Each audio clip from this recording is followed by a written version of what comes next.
ಕಾರ್ಯಕರ್ತರ ಕೆಂಗಣ್ಣಿಗೆ ಗುರಿಯಾದಂತ ಮಲ್ಲಿಕಾರ್ಜುನ ಖರ್ಗೆ ಪಕ್ಷದ ಕಾರ್ಯಕರ್ತರ ವಿರುದ್ಧವೇ ವಿವಾದಾತ್ಮಕ ಹೇಳಿಕೆಯನ್ನು ಕೊಟ್ಟಿದ್ದಾರೆ. ಕಾಂಗ್ರೆಸ್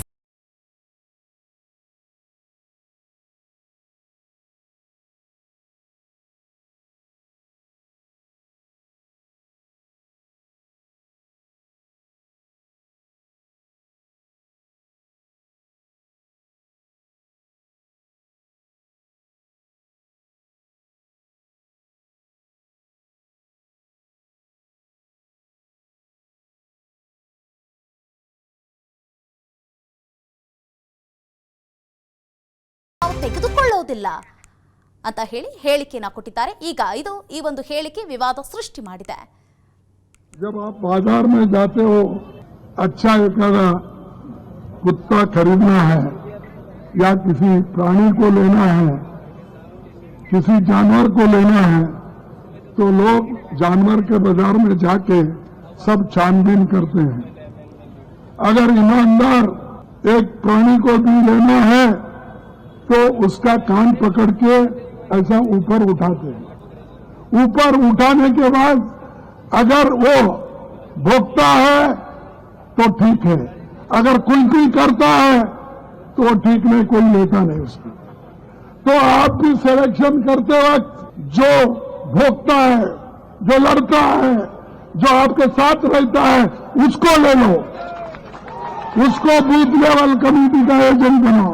एक हमारे ಎಸ್ಸಿ ಕುರಿತಾಗಿ ಇನ್ನಷ್ಟು ಡೀಟೇಲ್ಸ್ ಕೊಡ್ತಾರೆ ನಮ್ಮ ದೆಹಲಿಯ ಪ್ರತಿನಿಧಿ ವಿಕ್ರಮ್.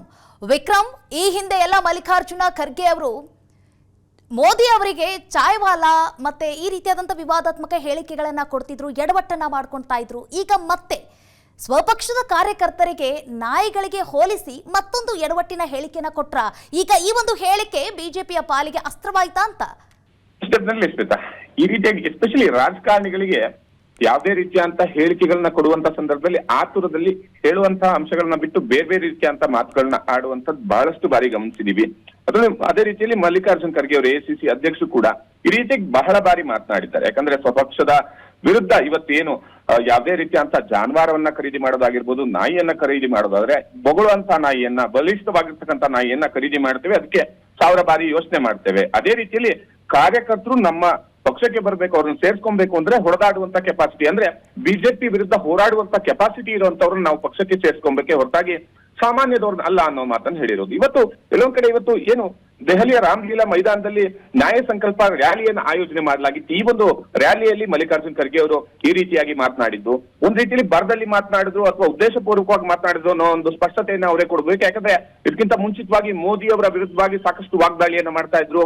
ಉದ್ಯೋಗ ಭರ್ತಿ ಮಾಡಿಲ್ಲ, ಮೋದಿ ದೇಶವನ್ನ ಖಾಲಿ ಬರ್ಬಾದ್ ಮಾಡ್ತಿರೋದ್ರೆ ಈ ರೀತಿಯಾದ ಒಂದಿಷ್ಟು ಹೇಳಿಕೆಗಳನ್ನ ನಡುವೆ ಈ ಒಂದು ಕಾರ್ಯಕರ್ತರನ್ನ ನಾಯಿಗೆ ಅಥವಾ ಜಾನುವಾರುಗಳಿಗೆ ಹೋಲಿಸುವಂತಹ ಹೇಳಿಕೆಯನ್ನ ಕೊಟ್ಟಿದ್ದಾರೆ. ಇದೇನ್ ಮೊದಲಲ್ಲ, ಈ ಹಿಂದೆನೂ ಕೂಡ ಏನ್ ಮೋದಿ ಅವರಿಗೆ 10 ತಲೆ ಇರತ್ತಾ ರಾವಣ ಅನ್ನೋ ಹೇಳಿಕೆಯನ್ನ ಕೊಟ್ಟಿದ್ರು.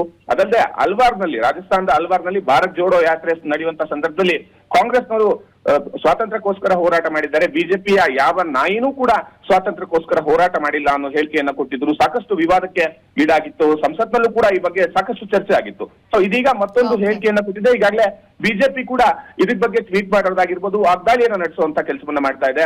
ಕಾಂಗ್ರೆಸ್ ಕಾರ್ಯಕರ್ತರನ್ನೇ ಅವರ ಅಧ್ಯಕ್ಷರು ನಾಯಿಗೆ ಹೋಲಿಕೆ ಮಾಡ್ತಾ ಇದ್ದಾರೆ ಅಂತ ಹೇಳಿ ಈಗಾಗಲೇ ಟೀಕಾ ಪ್ರಹಾರವನ್ನ ಆರಂಭಿಸಿರೋದು. ಚುನಾವಣೆ ಹತ್ರ ಬರ್ತಿದ್ದಂತೆ ಈ ಒಂದು ಅಂಶಗಳು ವಿಪಕ್ಷಗಳಿಗಾಗ್ಲಿ ಅಥವಾ ಈಗ ಆಡಳಿತ ನಡೆಸ್ತಾ ಇರ್ತಕ್ಕಂಥ ಪಕ್ಷಗಳಿಗೆ ಬಹಳ ಅನುಕೂಲಕಾರಿಯಾಗುತ್ತೆ. ಅದೇ ರೀತಿಯಲ್ಲಿ ಬಿಜೆಪಿ ಇದರ ಅಡ್ವಾಂಟೇಜ್ ಅನ್ನ ಈ ಒಂದು ಎಲೆಕ್ಷನ್ ಟೈಮ್ ನಲ್ಲಿ ತೆಗೆದುಕೊಳ್ಳುತ್ತೆ. ಶ್ವೇತಾ, ಧನ್ಯವಾದ ವಿಕ್ರಮ್ ತಮ್ಮೆಲ್ಲ ಡೀಟೇಲ್ಸ್ಗಾಗಿ. ಅನುಕ್ಷಣದ ಸುದ್ದಿಗಳಿಗಾಗಿ ವಿಸ್ತಾರ ನ್ಯೂಸ್ ಯೂಟ್ಯೂಬ್ ಚಾನೆಲ್ ಸಬ್ಸ್ಕ್ರೈಬ್ ಮಾಡಿ.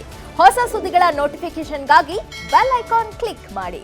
ಲೇಟೆಸ್ಟ್ ಅಪ್ಡೇಟ್ಸ್ಗಾಗಿ www.vistaranews.com ವೆಬ್ಸೈಟ್ಗೆ ವಿಸಿಟ್ ಮಾಡಿ. ಅಂಗೈಯಲ್ಲೇ ಜಗತ್ತಿನ ಸುದ್ದಿ ತಿಳಿಯಲು ವಿಸ್ತಾರ ನ್ಯೂಸ್ ಕನ್ನಡ ಆಪ್ ಡೌನ್ಲೋಡ್ ಮಾಡಿ.